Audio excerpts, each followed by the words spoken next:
Hello everyone, I'm going to show you how to make a little combination lock. So say I came up here, guessing the code, got it wrong. There we go. Got it wrong again. This door doesn't open. When I get it right, zombies die. And the door opens. And then I can shut it by pressing this, and then use the override switch so nobody else can use it. Right combination, but nobody can come in. And you can turn this off as you're going out. And so there we go. So what we're going to do is come over here and see that we have a combination lock set up. But there's nothing behind it, so I'm going to show you how to get it all set up like this. What we're going to do is you can have as many melons as you want. Now you can have as many levers as you want, or levers. And you can have as many levers as you want, and you'll see why in a second. And then you want a button at the start. The reason you want a button is because how we're going to do this is we're going to set the code, for example, and then the button is going to be used to test the code. So people can't just go randomly put down all the levers or get the right code and the door will open. You've got to actually test it. So that will be a big time waster for people who don't know the code. All right. So we're gonna have a look here. We're gonna you want to put a block. I put melons, just one for fun, two to be able to see which bits have the switches on. So you're gonna put redstone on the back of each of these blocks, coming down one. This can be on the leaves can be on floor level, and then you don't need a block down. But preferably they want to be here. You'll see why in a second, because these torches we're gonna put on some of these.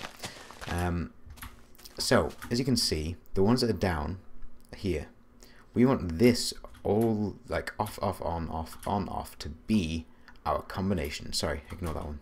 So, that's the button. Ignore that. I'm going to split these off, just like so. Just like that. Anyway, so this wants to be our correct code. The way we're going to do this is, this isn't the way I'm going to do this, but I'm just going to get it off here for the example. This is to show you something. So say this was the right combination. The output, the thing that attaches to the output, can only tell on or off, right? 1 or 0, whatever you want to call it. So if we did this, it's the wrong code, but there's still an on thing there. The way we solve this is if we just take these off, which is the actual code. The way we solve this is by putting a torch which on the back of the ones that are on. This inverts the signal to naught, right? So now this is naught, and if anything is wrong, this whole thing will be on, will be 1. So that's wrong, that's on. Okay, that's wrong and it's on. When it's right, it's off. So that's how we do it. The next contraption or thing we're going to put on, I'm going to get it over here, is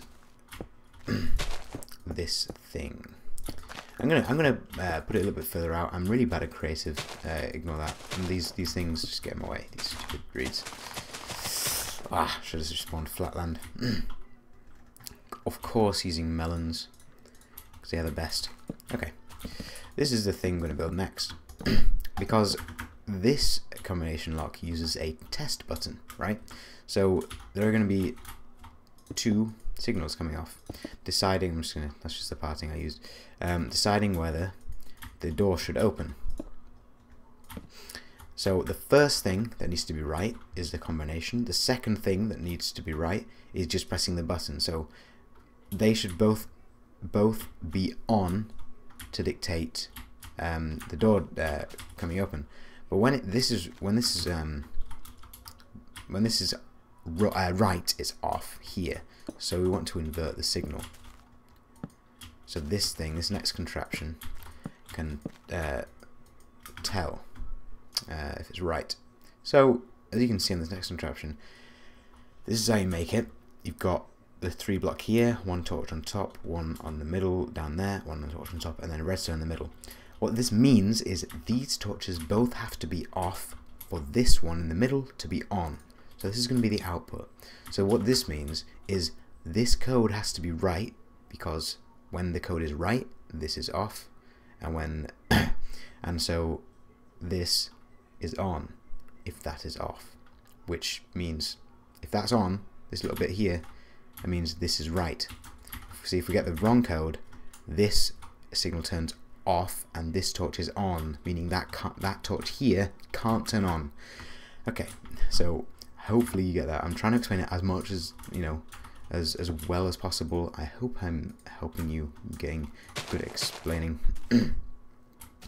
So the second thing, this is the button, wants to lead to this one. So this means when you press the button, both turn off. Do you see that? Both turn off for a moment, which means this turns on for a moment. But we don't want that to be a moment. We want that to be, you know, permanent. So, well, semi-permanent, if you know what I mean. So this door will stay open, so you can get in, and then we'll do another button to be able to alternate it and turn it off. So this contraption, I always call them contraptions. Ignore me. That's how I like to call them. Is basically, I think you could call it a memory cell. I'm not 100% sure what you want, what it's actually called. I'm just gonna get it a bit further out, just separate it from them. Yes, it's all cluttered, but you know, you can put wiring, you can sort out wiring, put it underground, whatever. I'm just putting it on top because it's a lot easier because you can see it, obviously. This is a memory cell, and then you want to lead redstone. Preferably to start off with, if you follow this signal, you want to lead off redstone from this first into the other one, so the other one turns off, and then just do the same the other way around. So what this does is when this is on, this turns off, obviously, because, you know, the basic redstone laws. When the signal comes at the back of this block with the torch on, the torch will turn off, which means this will turn on and keep this off.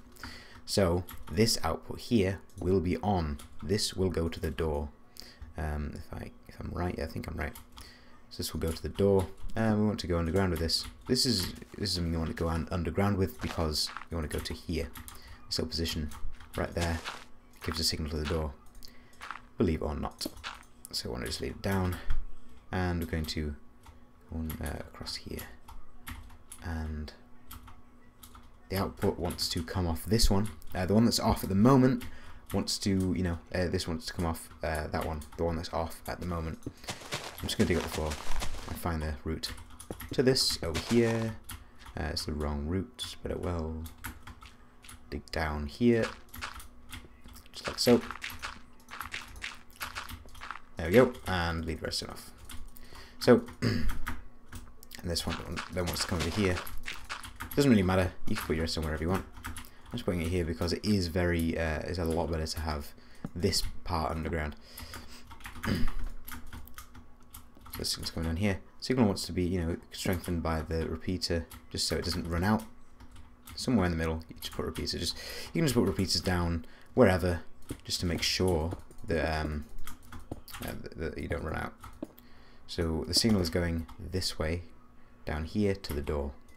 So when this, you don't want to trap corners of redstone. So now we can test it. So the code is right by this being off and that being on, and that torch over here is off. And then pressing the button, as you can see the door opened, turns that off, which turns that on, because these are both off. So that comes on, and that makes that torch go off, which allows this torch to turn on and make this torch stay off. And if this torch is on, it gives off this on signal, which goes all the way to the door, keeping it open because it's always on. Now the next thing we want to do is throw some redstone on the floor, if you want. But also, we want to make something that will shut the door again. So, because of this memory cell, see these, we've got something coming to the back of here which turns this off. We've got another thing that comes in the back of here turning this off, which means it will go back to its original position. I'm gonna go. I'm just gonna show you. Gonna go upwards with this, just for no real reason. Actually, no, I'm not. Screw it. We don't need it. It's all fine. We can just use, just to save time. We'll make it all look lovely and cluttery. So you can leave this over here. We want a little tower here with a button on it. You can position it wherever you want, wherever's preferable for you. This tower wants to turn off. I think this power's. Yep. This I'm just doing it to the right. You can do it to the back, whatever. This just makes it so you can have extra space if you wish. So the signal is coming this way, so we want a redstone repeater around here. I'll put that. Alright. So now when you press this button, what it's going to do is turn it on. So this torch will turn off, which means this torch will be able to turn on, which means that the door will close because this power is off. So we're going to press the button. Door closes and stays closed. Someone else could come along and press the button and it would open. So we're going to do the thing that I showed you earlier, which is get a lever, and you can put it just here, because remember, when this signal is on, that means that the code is wrong, so the door will not open. So you can put this wherever you want, wherever is preferable. You can have a lever leading to that. Make sure that you're affecting this. As long as you're turning this on, it doesn't matter what else you affect. You can affect this other line as well, which is the button.